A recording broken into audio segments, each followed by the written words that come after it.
এটা অন্যায় হচ্ছে, এটা খুবই অন্যায় হচ্ছে।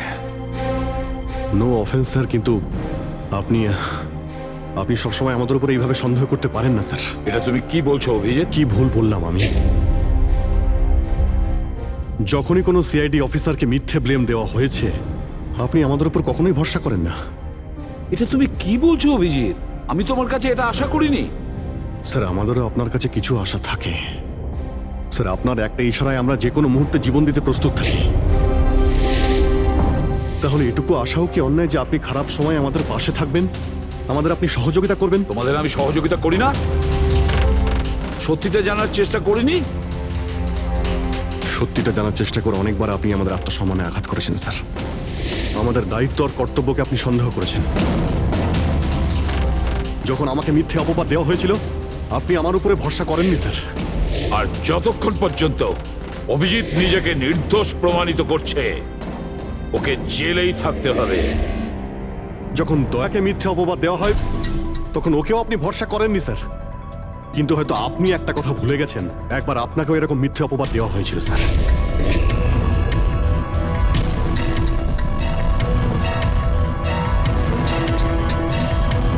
সেই মুহূর্তে আমাদের মধ্যে কেউ আপনাকে সন্দেহ করেনি। আমরা শক্ত দেওয়াল হয়ে আপনার সামনে দাঁড়িয়েছিলাম স্যার, যাতে আপনাকে কেউ ক্ষতি করতে না পারে। তাহলে আমাদের খারাপ সময় কি আপনি আমাদের পাশে দাঁড়াতে পারেন না? অভিজিৎ কোনো অপরাধীর থেকেও বিপজ্জনক একজন ইমোশনাল সিআইডি অফিসার। তুমি ইমোশনাল হয়ে যাচ্ছ অভিজিৎ। আমি তোমাকে এই কেস থেকে সরিয়ে দিলাম।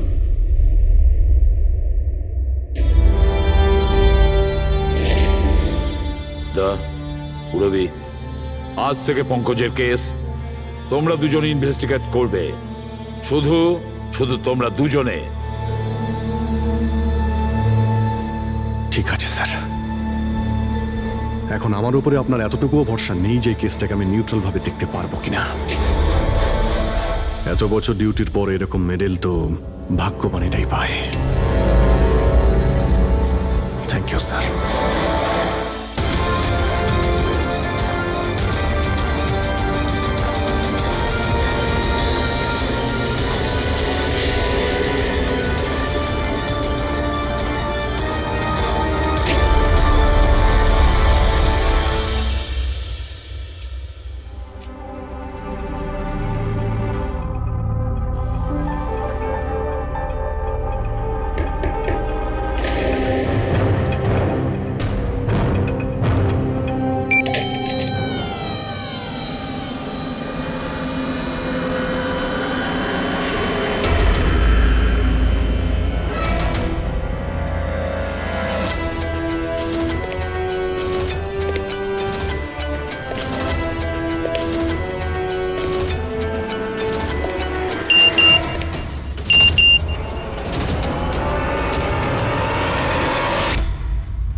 নিজের পিঠ আমার দিকে করে দাঁড়িয়ে পড়ো। চলো এটাও করে দেখে নি।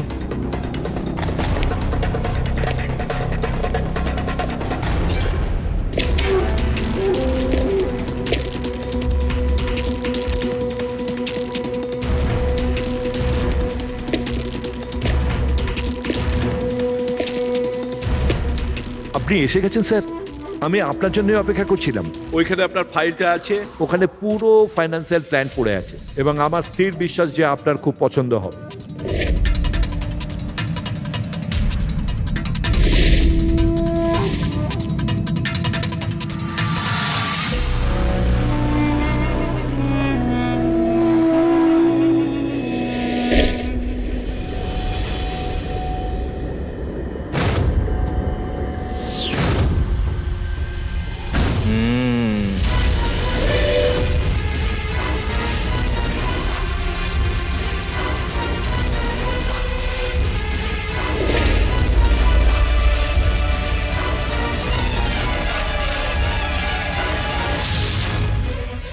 আরে এ তো নকল।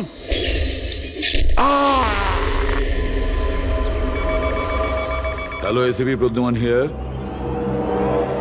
হোয়াট? কখন? আচ্ছা ঠিক আছে।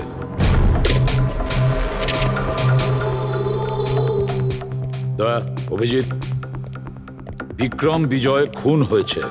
বিক্রম বিজয় মানে ওই কেলেঙ্কারি কেসের? হ্যাঁ হ্যাঁ, ওই বিক্রম বিজয় আজও আইনকে ফাঁকি দিয়ে পালাচ্ছিল, আর আজও খুন হয়েছে ওরই বাড়িতে। একদিন না একদিন তো এটা হওয়ারই কথা ছিল স্যার, এত শত্রুও পুষেছে ঘরের মধ্যে।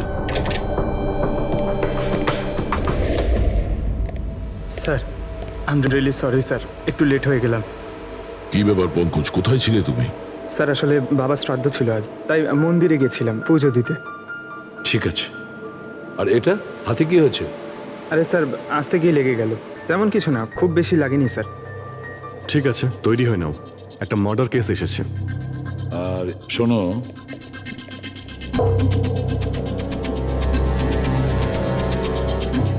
কার আবার মার্ডার হলো?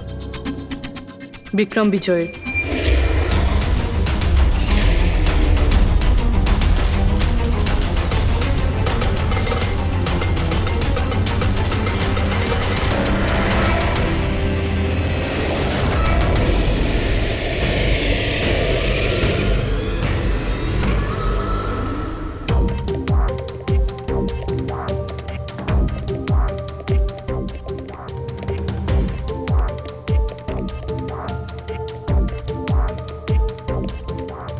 সিআইডি? হ্যাঁ, স্যার আমি গোপাল, বিক্রম স্যারের ম্যানেজার। এই তিনজন কারা? এ মোহিত, বিশাল আর ও হলো রাঘব, এরা স্যারের সিকিউরিটি গার্ডস। ও, আর ইনি? ইনি বিক্রম স্যারের ওয়াইফ মধু ম্যাডাম, আর বাকিরা সব স্টাফ। বডি কোথায়? স্যার বডি ভেতরে আছে। এই ঘাড়ে আঘাত করেছে আর পেট আর বুকেও মেরেছে। খুনি এটা শিওর হতে চেয়েছিল যে কোনোভাবেই যেন এ বেঁচে না যায়।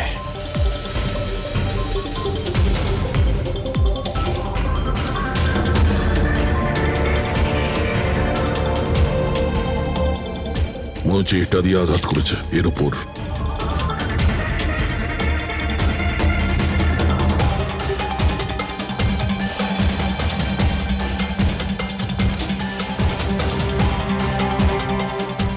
বিক্রমের ফোনে শেষ মেসেজটা কোনো আননোন নাম্বার থেকে এসেছিল। নিজের পিঠ আমার দিকে করে দাঁড়াও। পিঠ আমার দিকে মানে ওই লোকটা কি একে নিজের মুখ দেখাতে চাইনি নাকি?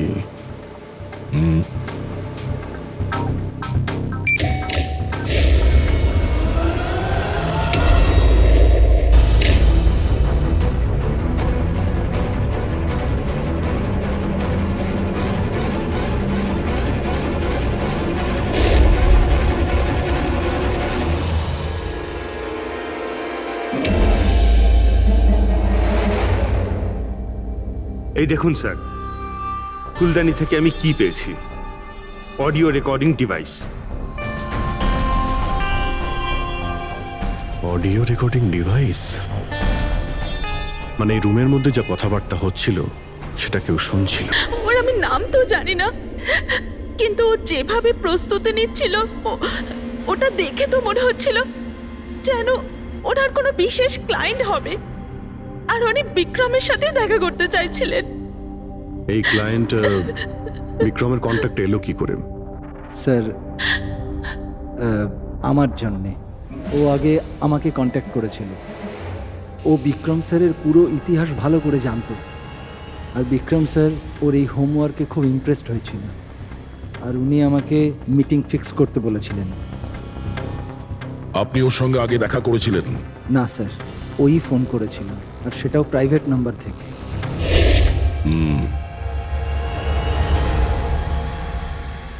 তাহলে আপনারা মিটিং এর আগে সবকিছু দেখে নিয়েছিলেন? হ্যাঁ হ্যাঁ স্যার। ওই রুমটা খুব ভালো করে চেক করে নিয়েছিলেন তো? হ্যাঁ। তাহলে এই অডিওর রেকর্ডিং ডিভাইস এটা রুমের মধ্যে এলো কি করে? স্যার এটা কোথায় ছিল? ফ্লাওয়ার পটের মধ্যে। ফ্লাওয়ার পটে? ওটা তো তুই চেক করেছিলিস না মোহিত? আমি চেক করেছিলাম স্যার, কিন্তু আমি এটা ফ্লাওয়ার পটে দেখতে পাইনি। দেখতে পাননি? আগে না। আচ্ছা, কিভাবে তুমি দেখলে না? ব্যুরো চলো, ওখানে সবাই খুব ভালোভাবে দেখতে পায়।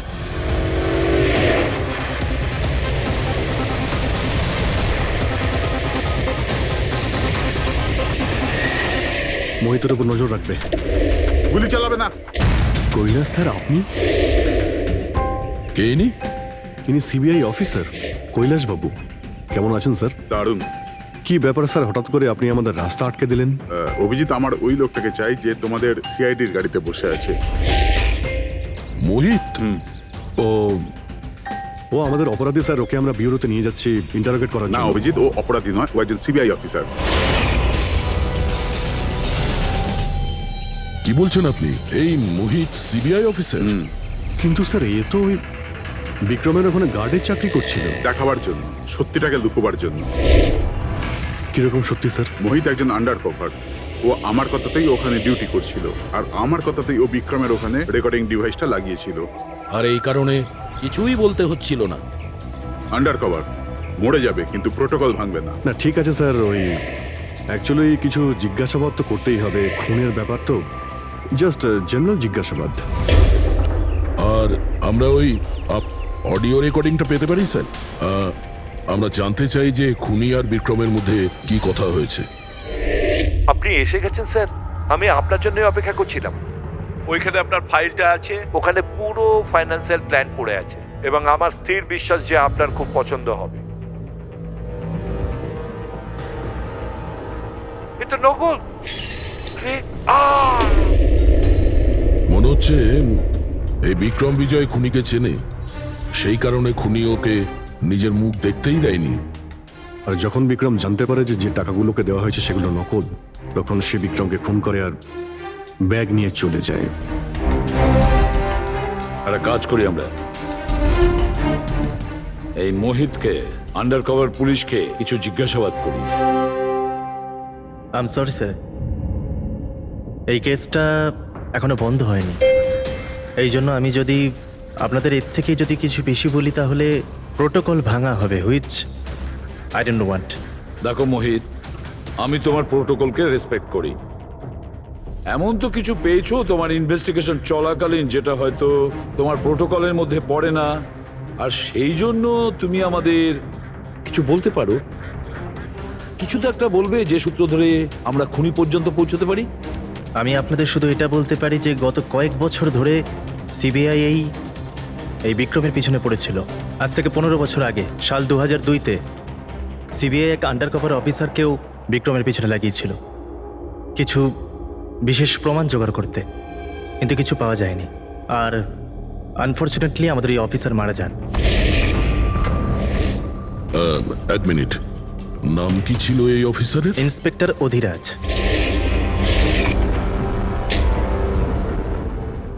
ইন্সপেক্টর অধিরাজ? এই বোতলে যে রক্তটা আছে, এই রক্তে বিক্রমের ডিএনএ ছাড়াও অন্য কারো ডিএনএ আছে। বিক্রমের ডিএনএ ছাড়াও অন্য কারো ডিএনএ আছে? তুমি বলতে চাইছো অন্য কেউ ছিল? কে ছিল সালুকে? ক্রিমিনাল ডাটাবেসের সঙ্গে কম্পেয়ার করে দেখেছিলে, ম্যাচ করে দেখেছিলে তুমি? তার দরকার পড়েনি। প্রয়োজন ছিল না কি বলছো সালুকে? সেটা কার ডিএনএ? ওই ডিএনএ হ্যাঁ, পঙ্কজের। হোয়াট? ওই ডিএনএ পঙ্কজের? আমাদের পঙ্কজের? আমাদের পঙ্কজের। এটা কি করে হতে পারে? সিআইডি অফিসার হলো পঙ্কজ। সিআইডি অফিসার পঙ্কজ খুন করতে পারে? আমাদের একজন অফিসার খুনি? কিন্তু স্যার, পঙ্কজ কেন খুন করতে যাবে? সেটাই তো, সিআইডি অফিসার কেন খুন করতে যাবে? স্যার, বিক্রমের বাড়ির থেকে 1 কিলোমিটার দূরে পুলিশ একটা বেবারিশ মোটরসাইকেল পেয়েছে স্যার। কার মোটরসাইকেল ছিল ওটা? স্যার, ও পঙ্কজের ওটা।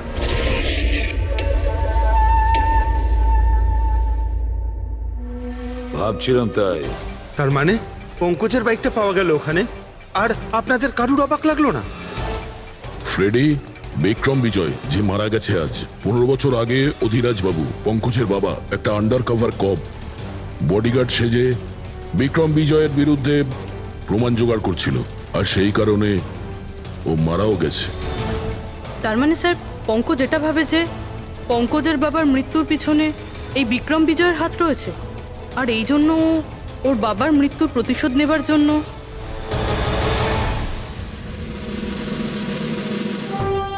পঙ্কজ এখন কোথায়?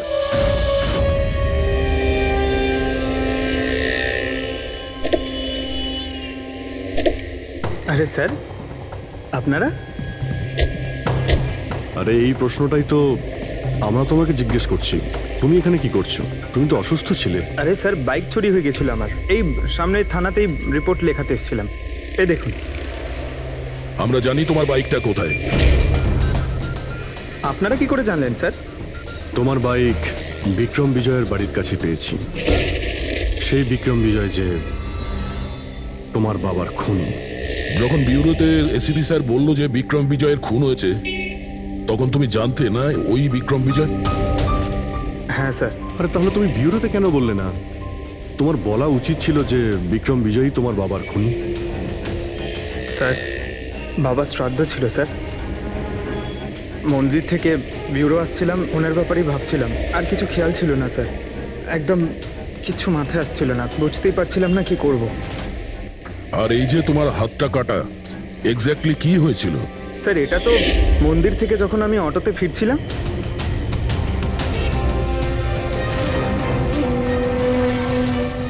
কি হলো স্যার? তাহলে একজন অচেনা লোক আঘাত করে চলে গেল, হ্যাঁ? এমনি অকারণে? স্যার, আমি জানি বিশ্বাস করাটা একটু কঠিন, কিন্তু এটাই সত্যি। আচ্ছা পঙ্কজ, তুমি সবসময় তো বাইকে করে বিউরোতে আসতে, হঠাৎ তুমি অটো করে কেন এলে? হঠাৎ করে না স্যার, আমার বাইক তো দুদিন ধরে খারাপ হয়ে রয়েছে। তাহলে তোমার খারাপ হয়ে যাওয়া বাইকটাকেও নিয়ে গেল, সে ওটাকে রিপেয়ার করলো, আর ঠিক হয়ে যাওয়ার পর ওটাকে একটা ফাঁকা জায়গায় ফেলে দিয়ে এলো, তাও কাকতালীয় ভাবে এমন একজনের বাড়িতে ফেলে দিয়ে এলো যার আজই খুন হয়েছে, আর যে তোমার বাবার খুনিও। স্যার, আপনারা আমাকে সন্দেহ করছেন? আপনাদের মনে হচ্ছে ওই বিক্রম বিজয়কে আমি মেরেছি?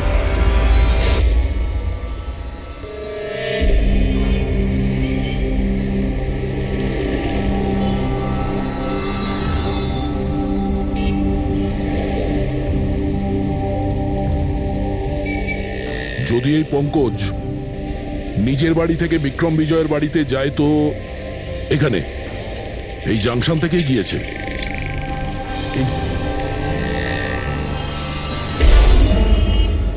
স্যার, সিগন্যালে সিসিটিভি ক্যামেরা রয়েছে। এই সিসিটিভি ক্যামেরার ফুটেজ থেকেই আমরা জানতে পারবো যে পঙ্কজ ওই বাইকে করে এখান থেকে গিয়েছিল নাকি ওটা অন্য কেউ ছিল।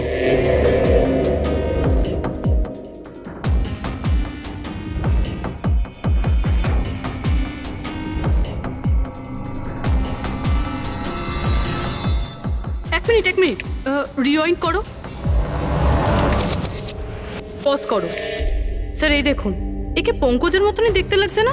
বাইকের নাম্বার হলো XYA4784। স্যার, পঙ্কজের বাইকের নাম্বারও এটাই। পুরবি, এই পঙ্কজ এতটা তো ভুল করবে না যে একটা অপরাধ করতে যাওয়ার আগে রাস্তায় আর একটা অপরাধ করবে, সিগন্যাল ভাঙা।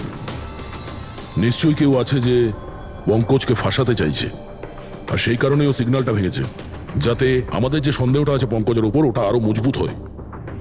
কিন্তু স্যার, পঙ্কজকে কে ফাঁসাতে চাইবে? হতে পারে ওর কোনো পুরনো শত্রু। স্যার, আমার এমন কোনো পুরনো শত্রু নেই যে আমাকে ফাঁসানোর জন্য এরকম কিছু করবে স্যার। পঙ্কজ, খুব ভালোভাবে চিন্তা করো, কেউ তো হবে। না স্যার। যদি তোমার কোনো শত্রু না থেকে থাকে, তাহলে এই খুন তুমিই করেছো। তুমি নিজের বাবার মৃত্যুর প্রতিশোধ নিয়েছো তুমি, আর সেটাও ওনার মৃত্যুবার্ষিকীতে। স্যার, আমার প্রতিশোধ নেবার কোনো মেন্টালিটি নেই স্যার। আমি খুনি না স্যার, আমি একজন সিআইডি অফিসার। যতদূর বাবার কথা স্যার, আমি তো ওনাকে ভালো করে দেখিও নি। স্যার আমার তো এমন কিছু মনেও নেই যে উনি আমাদের সঙ্গে কখনো টাইম স্পেন্ড করেছেন বা আনন্দ করেছেন। স্যার উনি হয়তো কখনো ভাবতেনও না যে ওনার একটা ছেলে আছে যার ওনাকে প্রয়োজন। তার মানে হলো তোমার বাবার সঙ্গে তোমার সম্পর্ক ভালো ছিল না? স্যার উনি একজন আন্ডারকভার কপ ছিলেন, বেশিরভাগই নিজের কাজে ব্যস্ত থাকতেন। বাড়ি, সংসার, সন্তান, পরিজন সেসব নিয়ে উনি কোনোদিন মাথায় ঘামাননি। আমাকে শুধু আমার মাই মানুষ করেছেন স্যার। কিন্তু তাও বলছি পঙ্কজ, তোমার নিজের বাবার সাথে কোনো না কোনো স্মৃতি তো জড়িয়ে থাকবে না? কিছু মনে আছে? শুধু স্যার এইটুকুই মনে আছে আমার স্যার, আমাকে উনি মেলায় ঘুরতে নিয়ে যেতেন, কিন্তু মেলায় নিয়ে যাওয়ার আগে উনি আমাকে হসপিটালে নিয়ে যেতেন প্রতিবার। কি? হসপিটালে? ওটা কেন? হয়তো ছোটবেলায় আমি খুব অসুস্থ থাকতাম, আর উনি হসপিটালে নিয়ে যেতেন, আর আমার খুব ব্যথা লাগতো স্যার। যন্ত্রণা?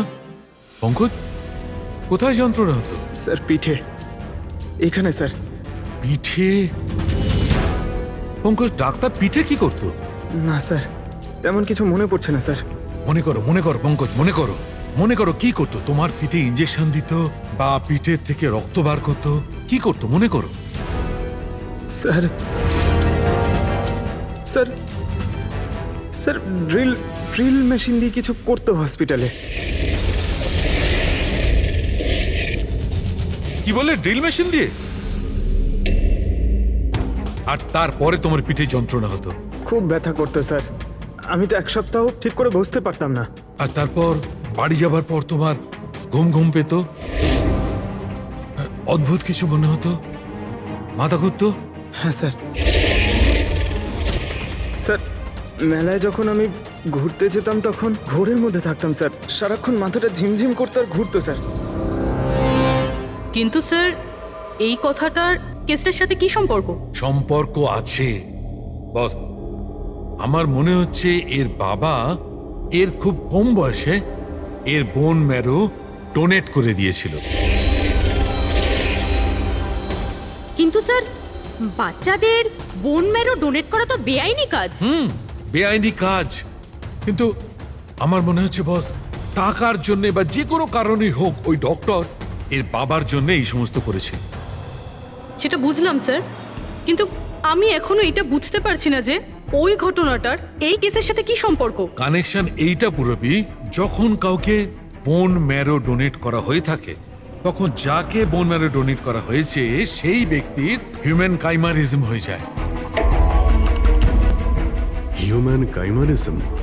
এটা কি ডক্টর সালুখে? মনে করো যে লোকটাকে বোন ম্যারো ডোনেট করা হয়েছে সেই ব্যক্তিটির শরীরে দুটো ডিএনএ তৈরি হয়ে যায়। একটা ডিএনএ সেইটা যেটা ওর নিজের অরিজিনাল, আর দ্বিতীয় ডিএনএটা তার যার বোন ম্যারো তাকে ডোনেট করা হয়েছে তার। তার মানে ডক্টর, পঙ্কজের বোন ম্যারোটা যে পেয়েছে তার রক্তেও এই পঙ্কজের ডিএনএ আছে? এক্স্যাক্টলি দয়া বস, আমার মনে হচ্ছে সেই ব্যক্তিটা একটা বিশেষ লোক যার জন্য পঙ্কজের বাবাই কাজ করেছিলেন।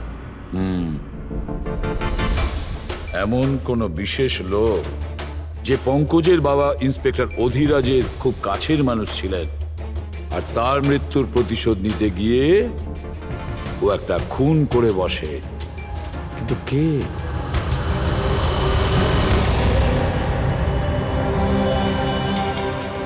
দয়া। Hi sir. Hello Abhijit. Hi Daya. Hello, good. Sorry আপনাকে এরকম একটা জায়গাতে ডেকে আনতে হলো। অভিজিৎ, যে ইনফরমেশন তোমার দরকার ছিল সেটা না সিআইডি অফিসে দেওয়া যেত না আমার অফিসে? থ্যাংক ইউ স্যার আমাদের সাহায্য করার জন্য। স্যার পঙ্কজ একজন সৎ অফিসার, আর যদি আপনার সাহায্যকে আমরা নিরাপরাধ প্রমাণ করতে পারি। অভিজিৎ, তোমার মনে আছে এক বিপজ্জনক অপরাধী ছিল রাকা, তাকে ধরতে তুমি আমাকে সাহায্য করেছিলে। তা ধরে নাও আমি সেটারই ঋণ মেটাচ্ছি। এসব আপনি কি বলছেন স্যার?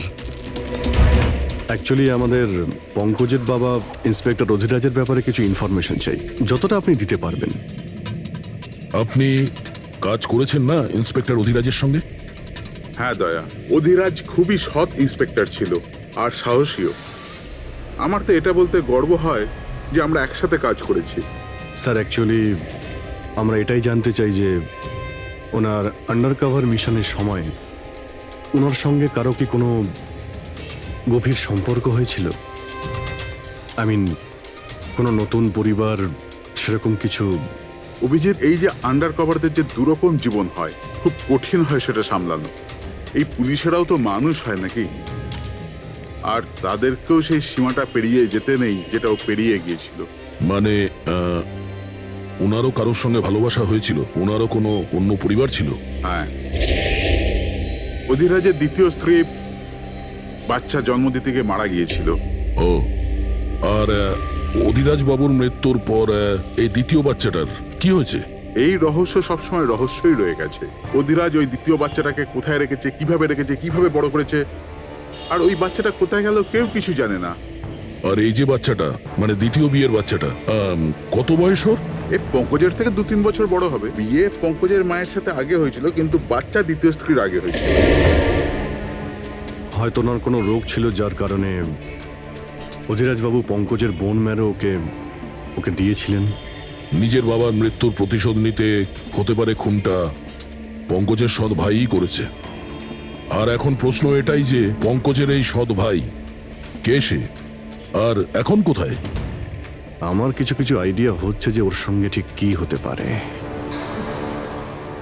দেখুন স্যার, আমাদের আরো একটা সাহায্যের খুব প্রয়োজন। এই আন্ডারকভার মিশনের সময় আপনাদের সঙ্গে আর কারা কারা ছিলেন তার সবার ইনফরমেশন চাই, আর অধিরাজ বাবুর ডিটেলস। অভিজিৎ, এটা একটু মুশকিল হবে। জানি স্যার, এটা খুবই কঠিন, কিন্তু কাউকে নির্দোষ প্রমাণ করতে হবে। আপনি আমাদের উপরে বিশ্বাস রাখতে পারেন, সমস্ত ইনফরমেশন আমাদের কাছেই থাকবে। ওকে।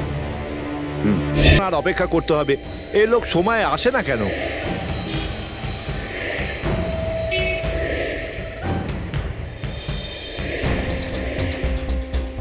আরে ভাই, আধ ঘন্টা ধরে অপেক্ষা করছি। আজই আমার পুরো টাকা চাই। আজই আমাকে এই শহর ছেড়ে দিতে হবে। তোর হিসাব তো আমি আজ এখনই এই মুহূর্তে করব।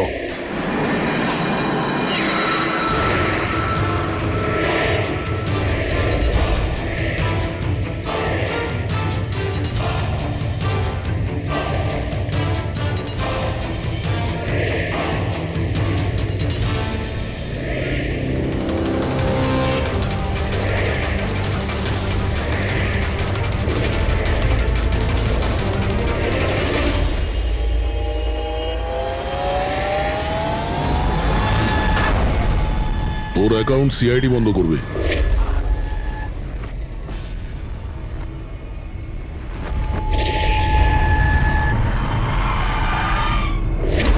বাবার ধার মেটানো প্রত্যেক সন্তানের কর্তব্য, আর যে ছেলেটা করে তাকেই ভালো ছেলে বলা হয়, আর সেটা হলাম আমি। তুমি তো কিছু করনি, আমি নিয়েছি আমার বাবার মৃত্যুর বদলা। দেখো মোহিত, তোমাদের বাবা ইন্সপেক্টর অধিরাজ একজন সৎ, একজন কর্তব্যপরায়ণ পুলিশ অফিসার ছিলেন। কি ভাবছিলে তুমি তোমার মতন একজন অপরাধীর বাবা হয়ে গর্ব করতেন, নাকি পঙ্কজের মতন একজন সৎ সিআইডি অফিসারের উপর? তার সত্যি কথা বলতে তো বাবার সবসময়ই এই পঙ্কজের উপর গর্ব ছিল, আর ভালোবাসতো একেই বেশি। আমাকে তো উনি অনাথ আশ্রমে দিয়ে দিয়েছিলেন স্যার, যাতে ওনার দ্বিতীয় পরিবারের ওপর কোনো আঁচ না আসে। তুমি যখন এই কথাটা জানতে আমাদের কাছে এলে না কেন? আমি তো তোমার ভাই, একসঙ্গে ধরতাম বিক্রমকে, তাও আইনের পথে। চাই না আমার তোমার সাহায্য। আমাদের বাবার হত্যাকারীকে কিভাবে ধরতে হবে, কিভাবে ওর উপর প্রতিশোধ নিতে হবে, এর প্ল্যানিং আমি আগে থেকেই করে রেখেছিলাম, অনেক দিন থেকে। আর এটাই হলো কারণ আমার সিবিআই অফিসার হওয়ার। আর ঠিক আমার বাবার মতোই একটা আন্ডার কভার মিশনে গেছিলাম ওই বিক্রমের বিরুদ্ধে, কিন্তু এইবার তাকে সাজা দেওয়ার জন্য নয় স্যার, বরং ওকে শেষ করার জন্য। একজন সিবিআই অফিসার হয়েও তুমি অপরাধ করেছো। তোমাদের মতো অফিসারের জন্যই সবাই আইনের উপরে ভরসা করতে পারে না। এই কাজে কেতন তোমাকে সাহায্য করেছিল না? হ্যাঁ স্যার, কেতনও আমার বাবার সাথে কাজ করত। সেও একজন আন্ডার কভার অফিসার ছিল। সেই আমাকে সবকিছু বলেছে। আর তার বলাতেই আমি জানতে পারি যে ছোটবেলায় আমার একটা অপারেশনও হয়েছিল। আর যখন তুমি জানতে পারলে যে তোমার রক্তে দুটো ডিএনএ আছে, একটা তোমার আর একটা আমার, তুমি খুন করে আমাকেই ফাঁসিয়ে দিলে। হ্যাঁ, আর এই জন্য আমার রক্ত বার করে আমি অস্ত্রের ওপরে ছড়িয়ে দিয়েছিলাম। আর তারপর তোমার হাত কেটেছিলাম, যাতে এক তীরে দুই পাখি মরে। আমার দুই শত্রু, আমার বাবার হত্যাকারী ওই Vikram. Hello Kailash sir. Sir, আমি বিক্রমের রুমেতে অডিও ডিভাইস লাগিয়ে দিয়েছি।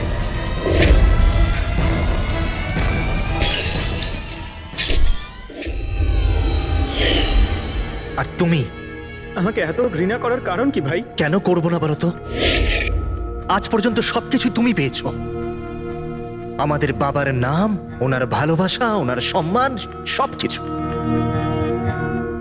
আর দুঃখের বিষয় তো এটা যে এত কিছু পাওয়ার পরেও তোমার এতটুকু হুঁশ ছিল না যে আমাদের বাবার হত্যাকারী কে।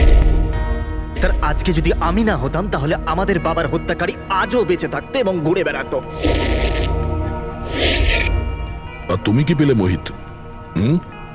জেল। আর খুন করে তোমার বাবা কি পেল? মরার পরে লজ্জা। স্যার, একটা প্রশ্ন করতে পারি আপনাকে? আপনারা আমার কাছে পৌঁছলেন কি করে? কারণ আমি এতটুকুও ভুল করিনি সমস্ত প্রমাণ পঙ্কজের বিরুদ্ধে করতে। সেটা তো আমরা জানতাম যে পঙ্কজ এ কাজ কোনোদিন করতে পারে না। আর বাকি রইল তোমার অবধি পৌঁছানোর। যখন আমরা দুটো ডিএনএর খোঁজ পেলাম, আমরা তোমার বাবা ইন্সপেক্টর অধিরাজের ব্যাকগ্রাউন্ড চেক করলাম। সেখান থেকেই আমরা জানতে পারি যে ওনার আরো একজন ছেলে আছে, তুমি। ব্যাস, আমরা সেই ছেলের ঠিকুজি খুঁজে বার করলাম। তোমার আর পুরো ব্যাপারটা ছবির মতন পরিষ্কার। অনেক ভুল করেছো তুমি মোহিত, মস্ত বড় ভুল করেছো। আইন তোমাকে কঠোর থেকে কঠোরতম শাস্তি দেবে। হয়তো যাবজ্জীবন জেল, না হলে ফাঁসি।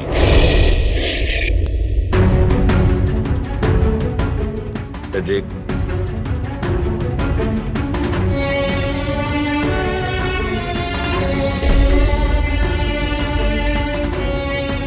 সরি স্যার, আমি জানি তোমার মনে শুধু আমার প্রতি ঘৃণাই আছে, কিন্তু আমি সত্যি জানতাম না আমার কোনো ভাই আছে।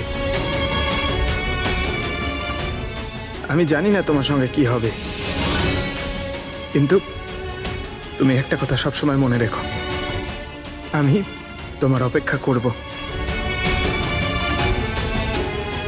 I'll wait for you, brother.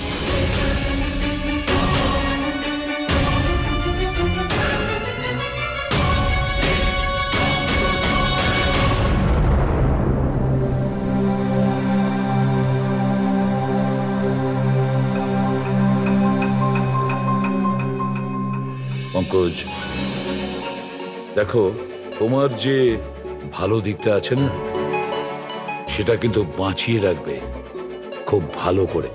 Welcome back to CID. Thank you sir.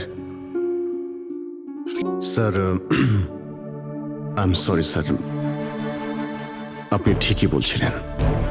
Emotional হয়ে আমি স্যার একটু বেশি বলে ফেলেছি। I am sorry.